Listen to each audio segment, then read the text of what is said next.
Bom dia, irmãos, graça e paz a todos. Iniciamos mais uma escola dominical.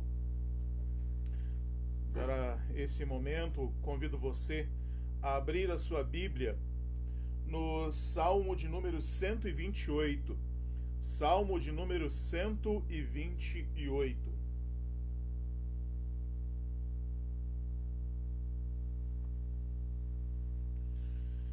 Nos diz a palavra de Deus, Salmo 128. Bem-aventurado aquele que teme ao Senhor e anda nos seus caminhos. Do trabalho de tuas mãos comerás, feliz serás e tudo te irá bem. Tua esposa no interior de tua casa será como a videira frutífera, teus filhos como rebentos da oliveira à roda da tua mesa. Eis como será abençoado o homem que teme ao Senhor. O Senhor te abençoe desde Sião, para que vejas a prosperidade de Jerusalém durante os dias de tua vida. Vejas os filhos de teus filhos, paz sobre Israel. Esse texto nos fala a respeito de prosperidade.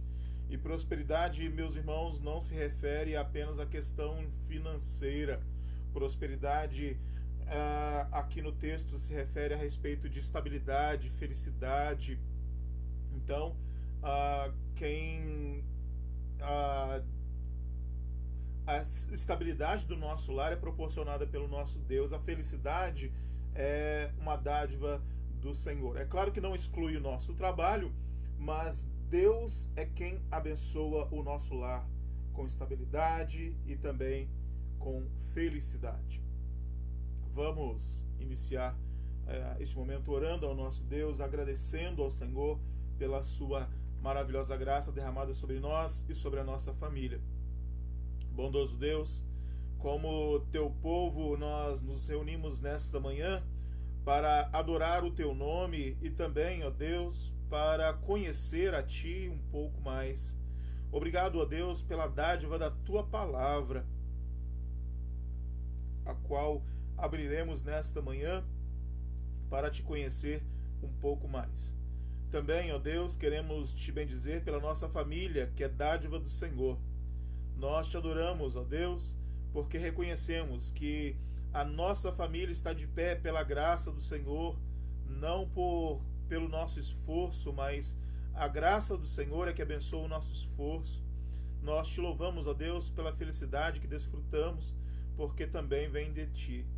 Nós te adoramos, ó Deus, em nome do teu Filho Jesus. Amém. Vamos adorar ao nosso Deus também, cantando o hino de número 62. Hino de número 62 do Inário Novo Cântico.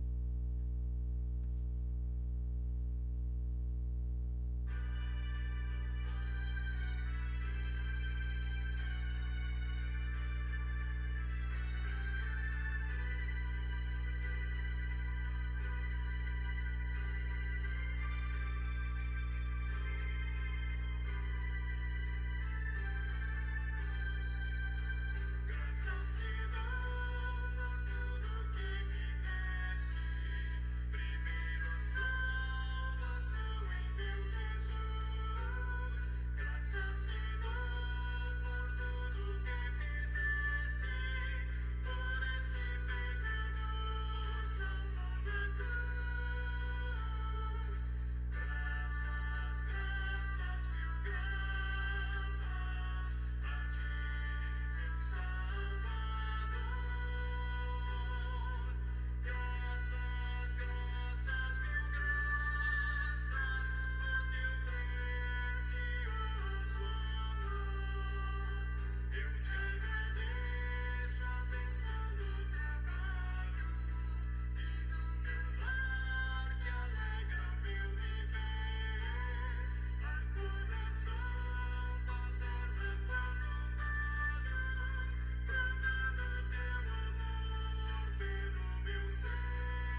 Louvado seja o nosso Deus, que nos dá o alimento e também a nossa família como dádivas. É o que este texto ou esse cântico nos diz. Vamos passar a nossa lição desta manhã. Convido você a abrir a sua Bíblia no livro de Provérbios.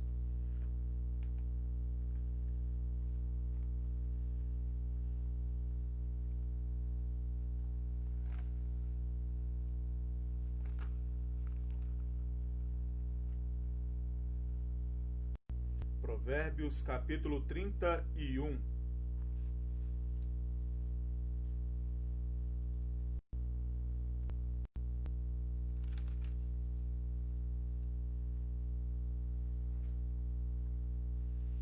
Temos estudado essa revista, Sabedoria Poética, e hoje nós vamos estudar a lição de número 10. Isso, lição de número 10, que tem por título A Esposa Cheia de Virtudes. Provérbios, capítulo 31, versos 10 a 31. Provérbios, capítulo 31, versos 10 a 31. Mulher virtuosa, quem achará? O seu valor muito excede o de finas joias. O coração de seu marido confia nela, e não haverá falta de ganho. Ela lhe faz o bem e não o mal todos os dias da sua vida. Busca lã e linho, e de bom grado trabalha com as mãos. É como navio mercante, de longe traz o seu pão. É ainda noite e já se levanta, e dá mantimento à sua casa e tarefa às suas servas. Examina uma propriedade e adquire-a. Planta uma vinha com as rendas do seu trabalho. Cinge os lombos de força e fortalece os braços. Ela percebe que o seu ganho é bom. A sua lâmpada não se apaga de noite. Estende as mãos ao fuso, mãos que pegam na roca. Abre a mão ao aflito e ainda a estende ao necessitado. No tocante de sua casa não teme a neve, pois todos andam vestidos de lã escarlate. Faz para si cobertas, veste-se de linho e de púrpura. Seu marido é estimado entre os juízes quando se assenta com os anciãos da terra. Ela faz roupas de linho fino e vende-as e dá cintas aos mercadores. A força e a dignidade são seus vestidos, e quanto ao dia de amanhã, não tem preocupações. Fala com sabedoria, e a instrução da bondade está na sua língua. Atende ao bom andamento da sua casa, e não come o pão da preguiça. Levantam-se seus filhos e lhe chamam de tosa. Seu marido a louva, dizendo: muitas mulheres procedem virtuosamente, mas tu a todas sobrepujas. Enganosa é a graça e vã a formosura, mas a mulher que teme ao Senhor, essa será louvada. Dá-lhe do fruto das suas mãos, e de público a louvarão as suas obras. Oremos mais uma vez, pedindo a orientação do Espírito Santo para a nossa meditação nessa manhã. Bondoso Pai, como teu povo, como tua igreja, nos reunimos nesta manhã para aprender de ti, para aprender da tua palavra. Nossos corações, ó Deus, estão sedentos em conhecer-te e suplicamos, ó Deus, que o teu Espírito Santo, que inspirou esta palavra, possa nos edificar, nos acrescentar nesta manhã. Fale conosco, é a nossa oração, em nome do teu Filho amado Jesus Cristo. Amém.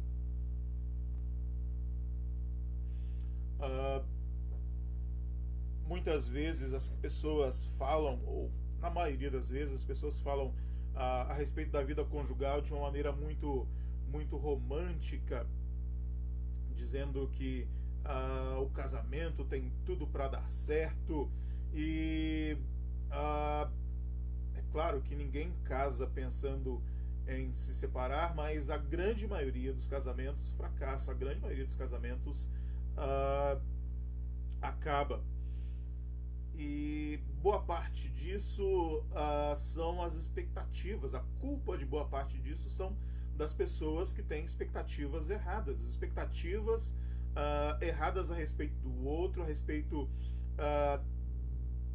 dos objetivos do casamento, porque quando se pergunta para todas as pessoas aí o que você pensa do casamento, qual o seu objetivo com o casamento, acredito que 80, 90% das pessoas, ou talvez até mais, vão dizer: olha, eu casei para ser feliz.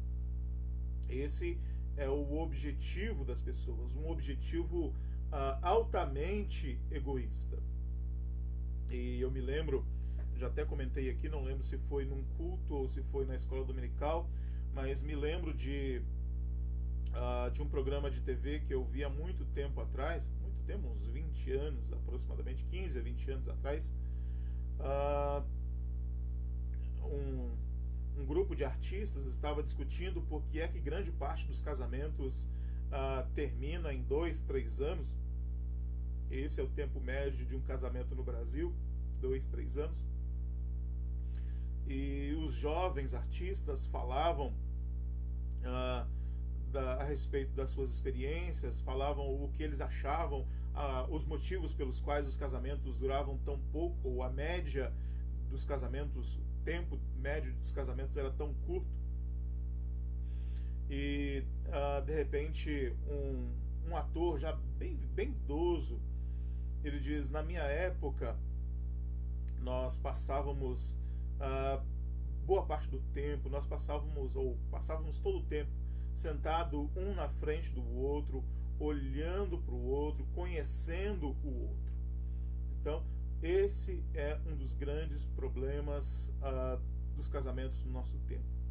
As pessoas têm expectativas erradas, as pessoas hoje pensam no seu prazer, pensam na sua felicidade, e o tempo que deveria ser usado para conhecer o outro é utilizado de outras formas. Então, esse é um dos grandes, talvez o grande problema dos casamentos hoje, expectativas erradas. Ele utiliza o outro é um instrumento para a promoção da sua felicidade. Quando na perspectiva correta é eu me esforçar para promover a felicidade do meu cônjuge. Então, o que na verdade acontece é um cabo de guerra hoje nos casamentos.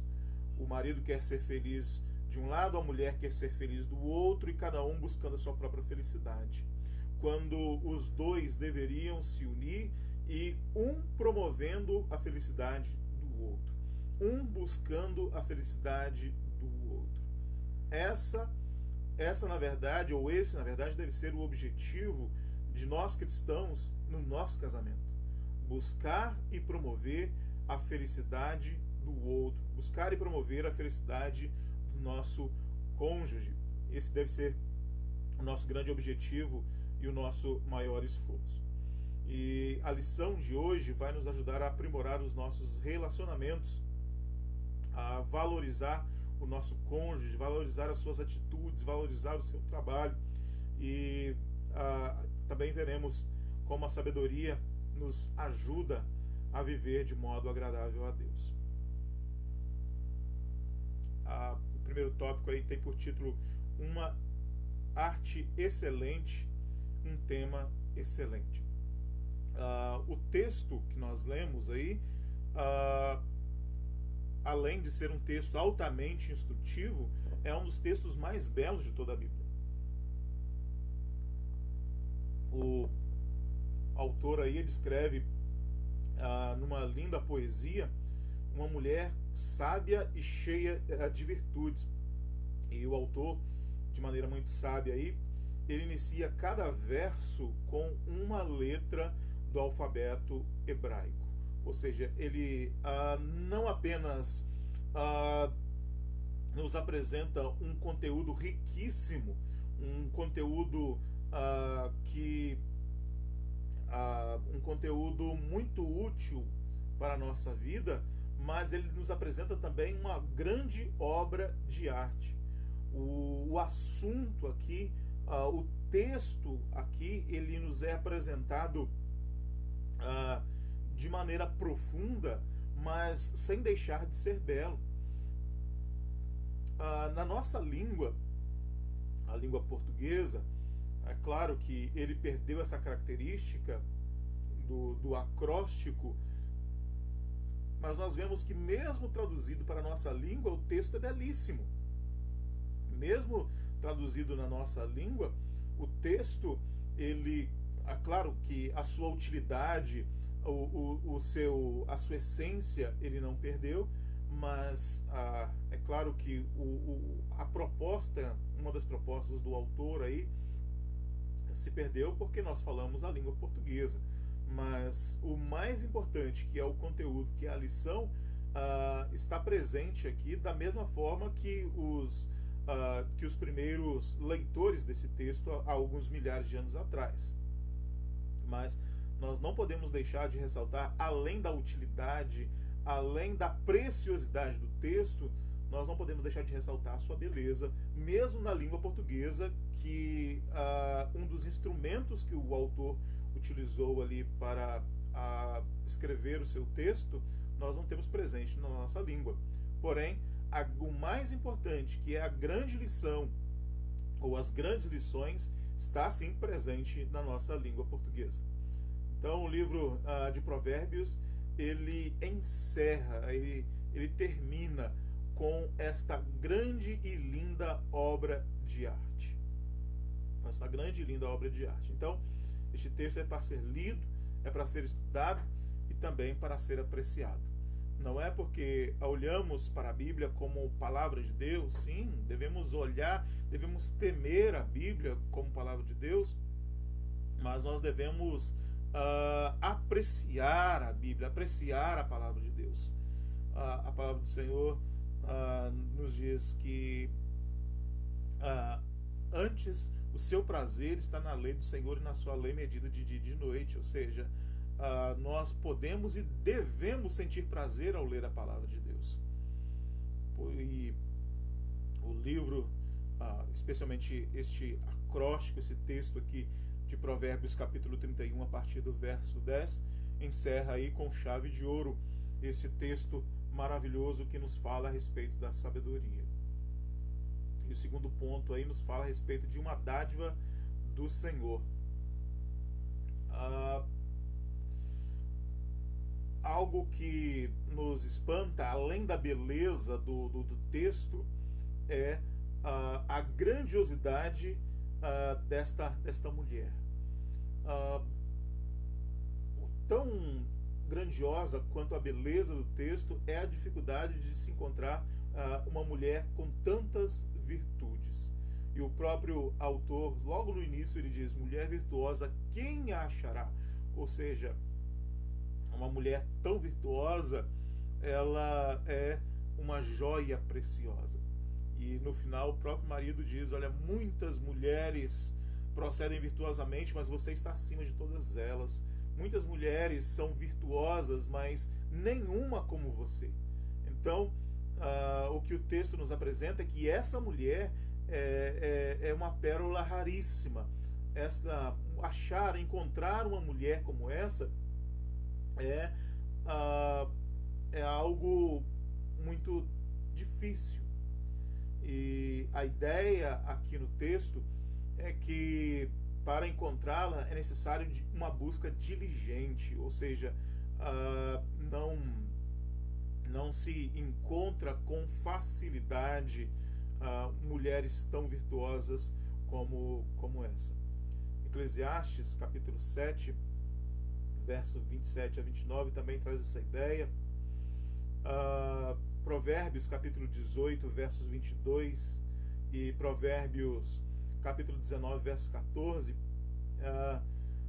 nos fala que uma esposa sábia é bênção de Deus.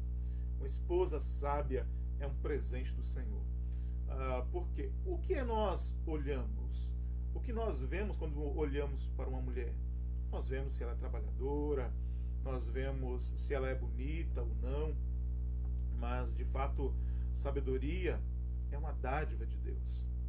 Sabedoria é um presente do Senhor. Então, encontrar uma mulher virtuosa, encontrar uma mulher de Deus, encontrar uma mulher virtuosa é de fato para nós, homens, um presente, uma dádiva do Senhor. E o namoro deve ser entendido aí como um período de oração e de conhecimento. Nós,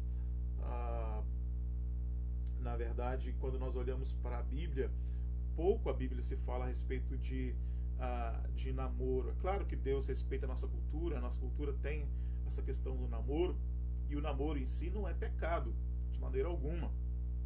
Pelo contrário, o namoro é um tempo precioso para nós conhecermos e sabermos se de fato aquela pessoa é um instrumento de Deus para a nossa vida.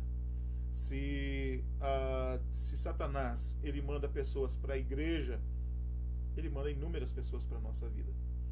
Nem todas as pessoas que estão ao nosso redor são instrumentos de Deus. Nem todas as pessoas que vêm até nós são mandadas por Deus.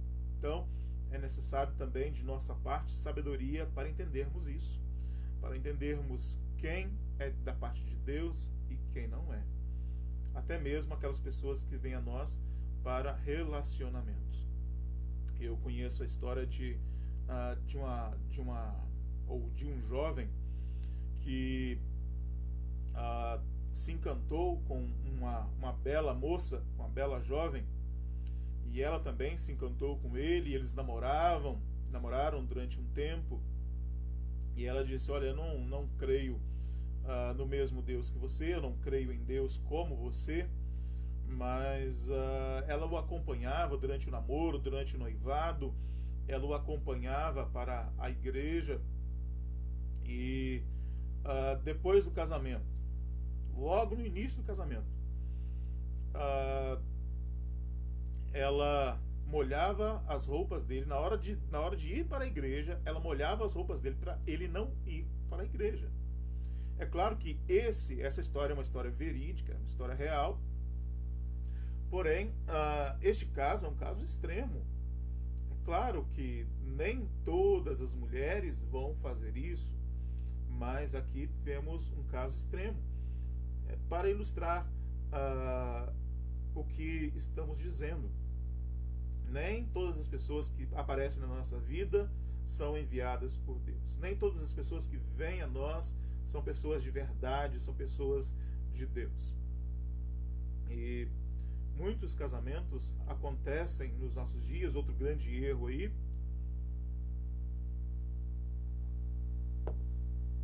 acredito que a grande parte dos casamentos que acontecem hoje acontecem por questão de beleza física. Boa parte, acredito que a imensa maioria dos casamentos acontecem exatamente por isso. O homem é bonito, a mulher é bonita, eles se encantam e casam. Mas a Bíblia diz que a beleza ela é transitória. A beleza ela tem o seu tempo. A beleza ela é como uma flor. O tempo passa e essa flor se murcha. Então, basear o seu casamento ou basear um relacionamento em beleza física não é correto. Os artistas são os mais belos que nós temos no nosso. Geralmente os artistas são um parâmetro, padrão de beleza para nós. Porém, o nível ou o índice de divórcio entre os artistas, salvo engano, é 4. O índice de divórcios entre os artistas é de 4 a 6 vezes maior do que o do restante da população. Ou seja, não é beleza quem vai sustentar um casamento. Outras pessoas casam por status social, casam por dinheiro. E um caso famoso aí no Brasil foi o caso daquele Matsunaga lá da Yoki. A mulher se casou com ele por causa do status e do dinheiro, e ele a humilhava diariamente, e por fim ela acabou assassinando o próprio marido. Então, o que traz felicidade para nós não é beleza física. É claro que nós devemos nos sentir bem em estar ao lado do outro, mas não é a beleza física não pode suplantar o caráter. Beleza física não pode suplantar carinho. Beleza física ou não pode suplantar o respeito. Então, valores e princípios estão acima de beleza ou de status social, dinheiro. Devemos pensar a respeito disso. E poucas preocupações espirituais estão presentes na hora da escolha de uma boa esposa. E muitos podem pensar, mas escolher uma boa esposa, escolher uma mulher cristã, é garantia de que eu vou ser feliz? Não, não é. Há vários fatores, mas a grande questão é escolher uma mulher comprometida com Deus, uma mulher que de fato ama a Deus, que tem compromisso com Deus, é certeza de que ela vai ter compromisso com você. Uma mulher que ama a Deus, ela vai te respeitar. Então não existe homem perfeito, não existe mulher perfeita. Pode ser quem for. Não existe homem perfeito nem mulher perfeita. Mas quando o homem e a mulher têm compromissos com Deus, ele vai ter compromisso com você. Ele vai ter compromisso com o casamento. Ele vai ter compromisso com a família. Porque a palavra de Deus, ela estabelece parâmetros para que o homem ame e respeite a sua esposa, para que a esposa ame e respeite o seu marido, para que os pais amem e respeitem os seus filhos. Então, ter uma mulher, ter um homem, ou um marido, ou uma esposa comprometido com Deus, que de fato ama a Deus, é certeza de que você vai ser respeitado, é certeza de que você vai ser amado. E o marido e a mulher devem procurar Cristo um no outro. E a grande questão aqui não é apenas, eu vou namorar uma menina cristã. Não, não é apenas a questão do namoro, mas do casamento em si. Um deve zelar, deve cuidar, um deve promover a vida espiritual do outro. Então, marido e mulher devem se estimular a vida espiritual um do outro. Então, não é apenas o crescimento na carreira, não é apenas o crescimento na profissão, mas também na vida espiritual. Quando o outro cresce, nós crescemos junto. Não importa, seja na vida acadêmica, seja na vida profissional, seja na vida espiritual. Quando o outro cresce, nós também crescemos. Há muitas pessoas que têm ciúmes do crescimento do outro. Há maridos que têm ciúmes do crescimento da esposa, do crescimento profissional, ou maridos que não deixam a mulher trabalhar. E isso é uma besteira, porque tem medo de que a mulher seja mais do que ele, de que a mulher cresça mais do que ele, de que a mulher ganhe mais do que ele. Não. Quando um cresce, devemos entender isso. Casamento são dois que se tornam um. Então não existe a questão de o que você ganha e o que eu ganho. Não, é o que nós ganhamos. É um grande mistério quando um homem e uma mulher se casam na presença de Deus, os dois se tornam uma só carne. Então não há razão para ter medo do outro ou para ter ciúmes do outro.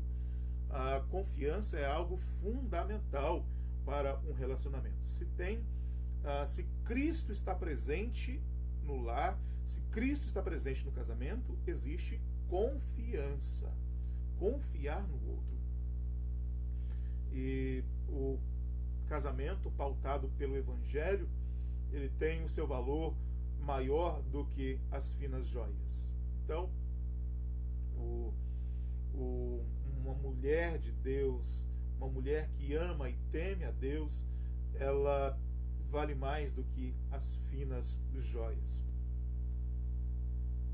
Algo importante também que a lição ressalta são os atos de justiça. A partir do verso 14 aí, vários atos de justiça dessa mulher são enumerados e eles devem ser imitados por todos nós. Não apenas pelas mulheres, mas também por todos nós.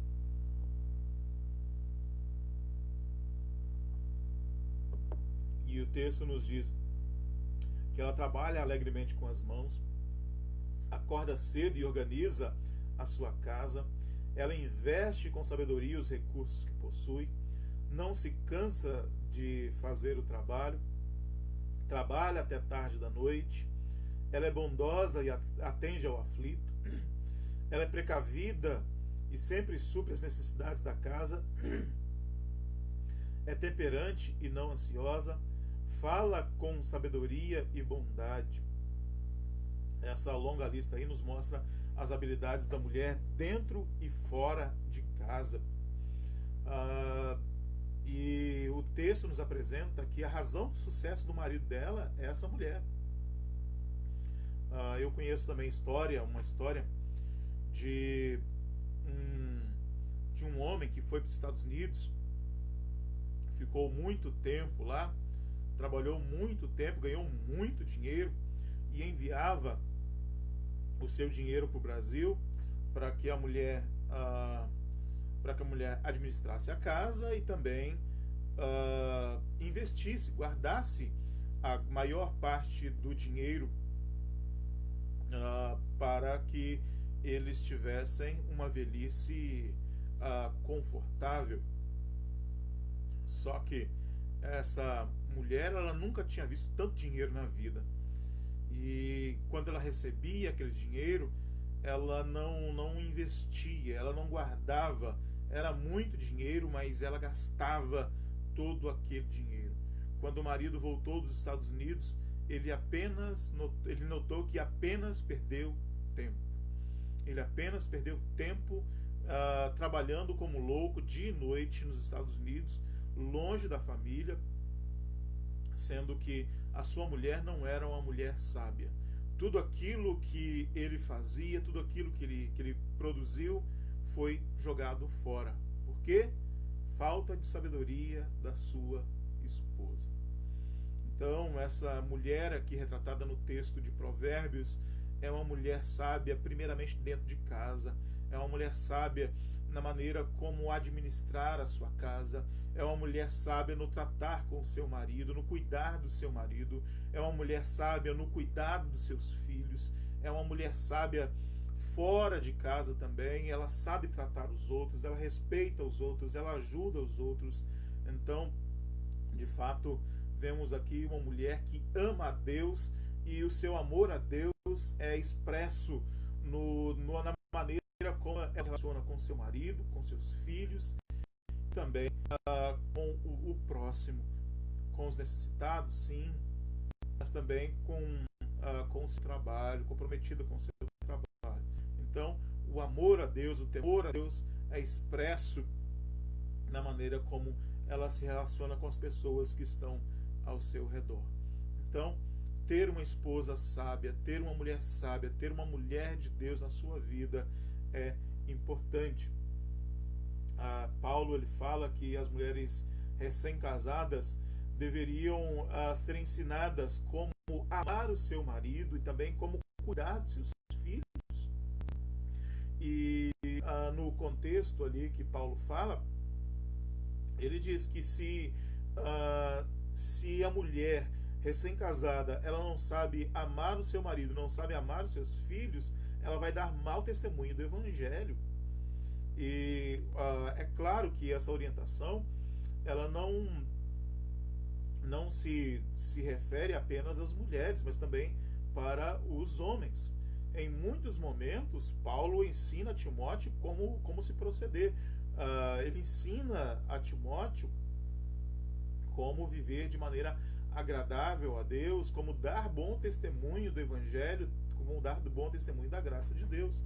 É claro que o texto aqui mostra, fala mais diretamente a respeito da mulher, mas ser um bom marido, esse texto também serve como parâmetro para os homens.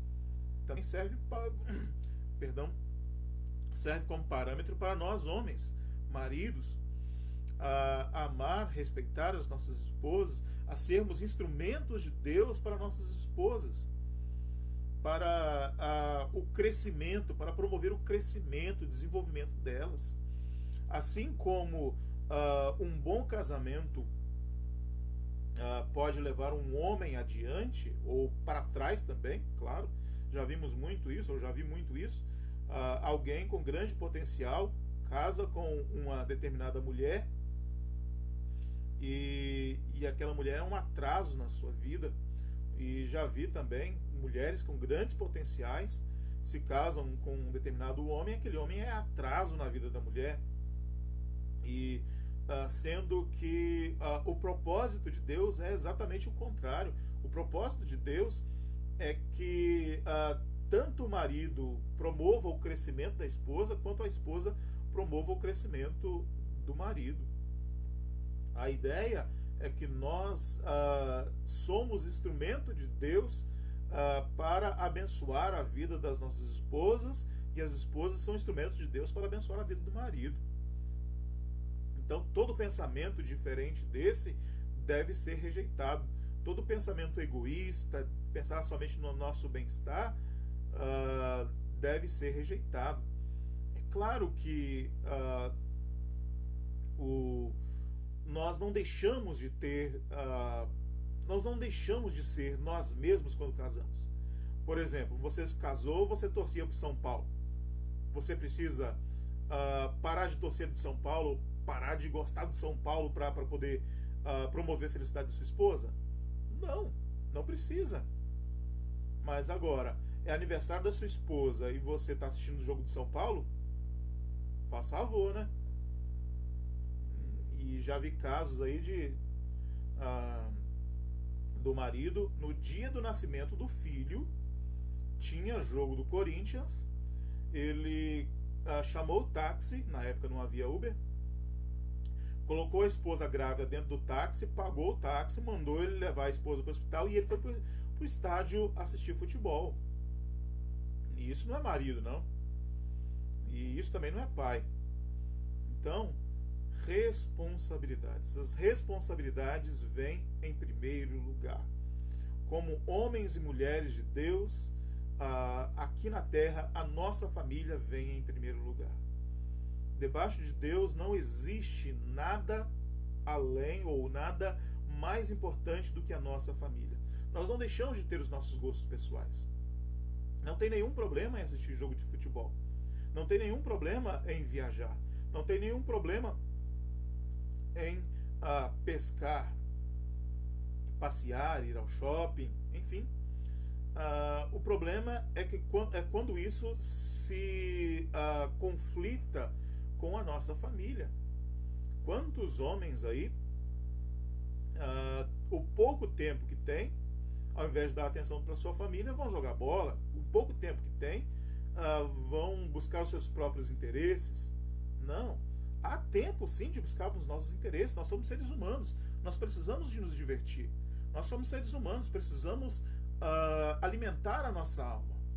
Mas devemos entender que as responsabilidades vêm em primeiro lugar.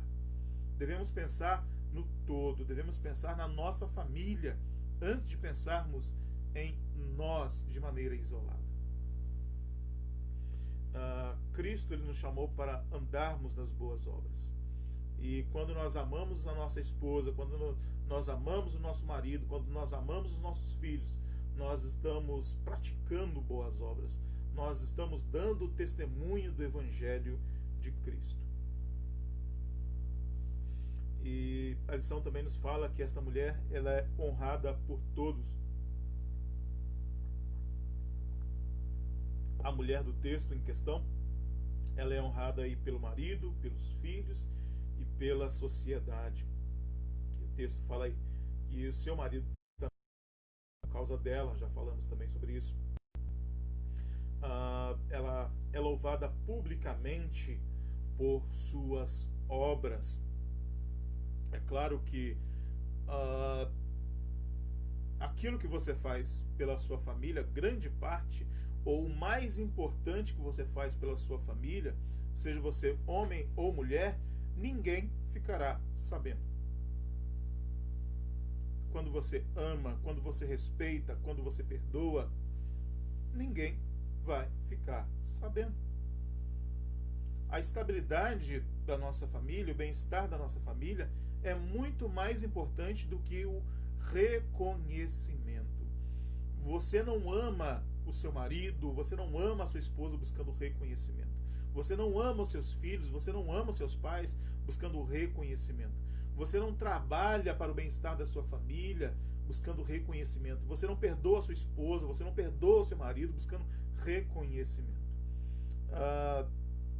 Mais do que ser louvada pelo marido, mais do que ser louvada pelos filhos, mais do que ser louvada pela sociedade, o texto nos diz que ela é louvada pelas suas obras. As próprias obras a glorificam. Então, mais do que os seus filhos olharem para você e dizerem: olha, mãe, eu reconheço o seu trabalho, muito obrigado por tudo que você faz por mim. O que você fez pelo seu filho é mais importante do que o reconhecimento dele. O que você fez pelo seu marido, o que você fez pela sua esposa é mais do que o reconhecimento dela ou dele, é mais do que o reconhecimento da sociedade. Então, nós como servos de Deus, nós buscamos, nós trabalhamos, nós arduamente buscamos a edificação do nosso lar, mas o nosso maior prêmio não é o marido chegar e dizer, e é importante que nós maridos façamos isso, e é importante que as esposas também façam isso, que elas elogiem o trabalho do marido, que elas elogiem as virtudes do marido, que os maridos elogiem as virtudes das esposas. Mas o mais importante é o nosso lar estar edificado. O mais importante é o nosso lar. Devemos fazer todo tipo de sacrifícios para que a nossa família esteja nos trilhos. Devemos trabalhar arduamente pelo bom andamento da nossa casa. Então, nós não trabalhamos para sustentar a nossa família, nós não trabalhamos para o bem-estar da nossa família, para que os nossos filhos olhem e digam obrigado, ou para que a esposa diga obrigado, ou para que o marido diga obrigado. Não.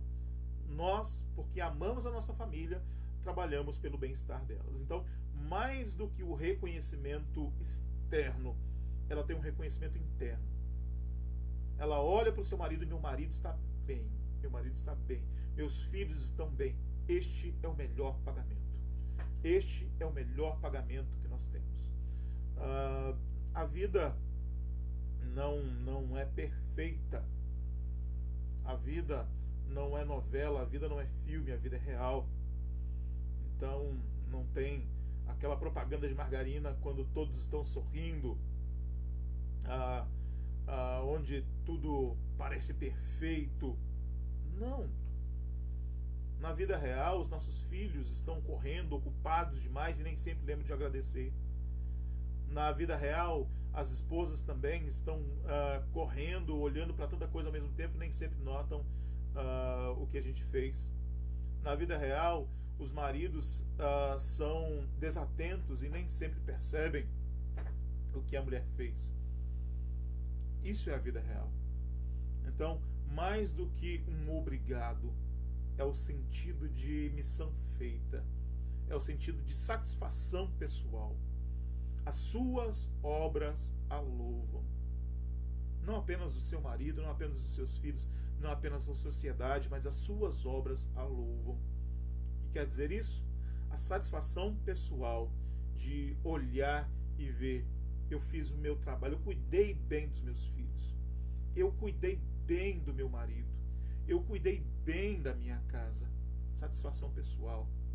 E é claro que essa questão aqui, como temos falado, não é apenas uma questão da mulher, é uma questão de todos nós. É uma questão do marido, é uma questão da esposa, é uma questão dos filhos, porque no lar todos nós temos responsabilidades. Não é apenas desfrutar. E grande erro dos pais hoje é exatamente isso. Os filhos são criados para desfrutar. E quando chegam em certa idade, os filhos não sabem contribuir. Não sabem contribuir com a casa. Não sabem lavar um prato, não sabem lavar uma xícara. Então, nossos filhos devem ser treinados desde pequenos a contribuir também com a casa, a saber que eles são parte importante da família, saber que eles são parte importante da casa. E eles devem se portar e eles devem trabalhar também para promover o bem-estar da casa. E Jesus, ele disse que a nossa luz deve brilhar diante dos homens. Ou seja, as pessoas devem olhar para nós e ver a dedicação da nossa família. E a nossa vida como cristãos, ela é pautada pelo nosso testemunho. E especialmente pelo testemunho interno, pelo testemunho da nossa casa, pelo testemunho da nossa família. Isaac era um homem de Deus, e quando Deus apareceu para Jacó, Jacó amou a Deus. Por quê? Porque Isaac dava bom testemunho. Os nossos filhos, o nosso relacionamento com os nossos filhos devem inspirá-los a amar a Deus. O nosso relacionamento com os nossos maridos devem incentivá-los a amar a Deus. Os nossos relacionamentos com os nossos maridos devem incentivá-los a amá-los a Deus. Então, o nosso testemunho começa dentro de casa. E é exatamente isso que Paulo fala, que o marido crente, ele é santificado pela sua esposa. A esposa crente, o marido incrédulo é santificado pela sua esposa. A mulher incrédula é santificada pelo seu marido. No sentido de que o nosso testemunho fala ao nosso cônjuge. O nosso testemunho é algo que pode aproximar ou afastar as pessoas da presença de Deus, especialmente a nossa família. Mais do que o reconhecimento das pessoas, nós devemos buscar a aprovação de Deus. Mais do que o reconhecimento do marido, da esposa, dos filhos, a minha consciência está em paz com Deus de que eu fiz o melhor para o meu marido, de que eu fiz o melhor para a minha esposa, de que eu fiz o melhor para os meus filhos, de que eu fiz o melhor para a minha ou para os meus pais. Essa deve ser a nossa consciência para com Deus. E o texto também nos fala no próximo ponto a respeito de a sabedoria como uma esposa. E o texto aí ele nos dá lições preciosas e nos apresenta essa mulher como uma mulher desejável. A sabedoria ela é personificada nessa mulher. Ela nos ensina a melhor maneira de lidarmos com cada situação da nossa vida. A sabedoria é a melhor forma de lidarmos com cada situação da nossa vida. Conta-se que certa vez Alexandre o Grande vinha devastando todas as cidades, vinha conquistando e destruindo todas as cidades, e um sábio, um velho sábio, pretendendo salvar a sua cidade, se colocou à porta da cidade. E quando Alexandre se aproximou e olhou para aquele homem, ele disse: eu juro que não vou atender o que você vai pedir. E aquele velho sábio disse: então eu peço que você destrua a minha cidade. A sabedoria é a melhor forma de lidarmos com cada uma das situações. A sabedoria é a melhor forma de lidarmos com cada situação da nossa vida. No nosso lar, no nosso trabalho, na educação dos nossos filhos, enfim. A sabedoria, ela é algo fundamental na nossa vida profissional, na nossa vida familiar, enfim. E a sabedoria, assim como uma mulher virtuosa, ela deve ser amada e também valorizada. Nós devemos valorizar a sabedoria. E outro ponto da nossa lição aí: o perfeito casamento e a perfeita vida.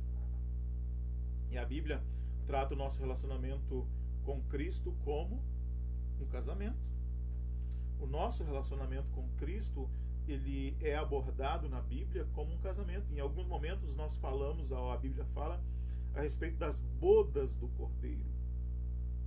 A volta de Cristo, ela é descrita na Bíblia como as bodas do Cordeiro. E haverá um tempo em que a verdadeira sabedoria, ela vai voltar a este mundo. Então nós desfrutaremos de todos os seus benefícios. E da mesma forma, da mesma maneira que aquela mulher virtuosa procede, nós como cristãos, como a igreja, como a noiva de Cristo, devemos proceder de maneira sábia. Nós fomos resgatados das trevas, nós somos retirados das trevas por Cristo, comprados por Cristo, como a sua noiva preciosa, como a sua igreja, e Ele mesmo nos santificou com a sua morte, com o seu... E nós, como a noiva de Cristo, homens e mulheres, devemos dar testemunho, devemos buscar a honra de Cristo em primeiro lugar nas nossas vidas. Então, o nosso grande objetivo de Deus, o nosso grande objetivo deve ser glorificar a Deus. A glória de Deus deve ser o nosso objetivo. Então, assim como essa mulher, através do seu esforço de acordar cedo, de cuidar da sua casa, a sua família está em cada aspecto do seu trabalho.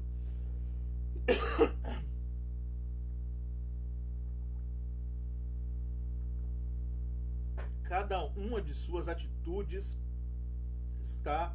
tem como objetivo honrar a sua família. Cada uma de suas atitudes, dentro e fora da casa, tem o objetivo de promover a sua família. Assim também nós, não apenas na nossa vida espiritual, na nossa vida religiosa, não existe essa separação entre vida pessoal e vida religiosa. Quando nós estamos no nosso trabalho, nós estamos demonstrando para as pessoas a nossa vida religiosa, nós estamos demonstrando a nossa vida espiritual para as pessoas, nós estamos testemunhando da nossa fé. Então, cada aspecto da nossa vida está testemunhando da nossa fé.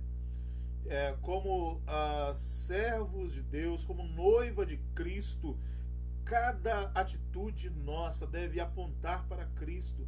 Cada atitude nossa deve ter Cristo em mente. A glória de Cristo deve ser o nosso grande objetivo em cada uma das nossas atitudes. Cada trabalho, cada coisa que fazemos, cada pequena coisa que fazemos, deve ter a glória de Cristo como objetivo. Assim como essa mulher que fazia de tudo tinha, cada pequena atitude dela tinha como objetivo o bem-estar e a honra de sua família. Assim também nós, cada uma de nossas atitudes como noiva de Cristo deve apontar para Cristo. Cada uma de nossas atitudes, por menores que sejam, deve buscar a glória de Cristo. Concluindo aí a nossa lição, o sábio poeta, com toda a sua arte, descreve os inigualáveis benefícios da sabedoria. O seu poema nos ensina a reconhecer e valorizar as virtudes do nosso cônjuge. Traz para nós um excelente modelo de vida baseado na justiça e na glória de Deus, e nos estimula a desejar a vida perfeita que Jesus, a sabedoria de Deus, proporcionará para a sua igreja na eternidade. A vida que nós vivemos aqui é um protótipo da vida que nós viveremos eternamente na presença de Deus. Então, ame sua família, respeite sua família, valorize a sua família, valorize o seu marido, valorize a sua esposa, valorize os seus filhos, valorize os seus pais. Quando todos nós gostamos de receber um elogio, todos nós gostamos de receber palavras carinhosas. Então, a pessoa que mais deve elogiar o seu marido é você. A pessoa que mais deve elogiar a sua esposa é você. A pessoa que mais deve elogiar os seus filhos é você. As pessoas que mais devem elogiar, a pessoa que mais deve elogiar os seus pais é você. Então, Deus nos colocou como instrumentos dele para abençoar o nosso lar. Deus nos colocou como instrumento dele para abençoar a nossa casa.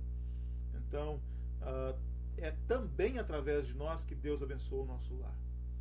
Então, Deus vai fazer a sua esposa feliz? Deus vai fazer a sua esposa feliz através de você. Deus vai fazer o seu marido feliz? Sim, ele vai através de você. Deus vai fazer os seus filhos felizes? Sim, ele vai fazer através de você. Deus vai fazer seus pais felizes? Sim, através de você. As nossas atitudes podem curar, ou as nossas palavras também podem curar, ou podem machucar alguém. Lembre-se disso. Ame, valorize e respeite a sua família. Seja instrumento de Deus na sua família. E saiba que este relacionamento aqui prefigura também o nosso relacionamento com Cristo.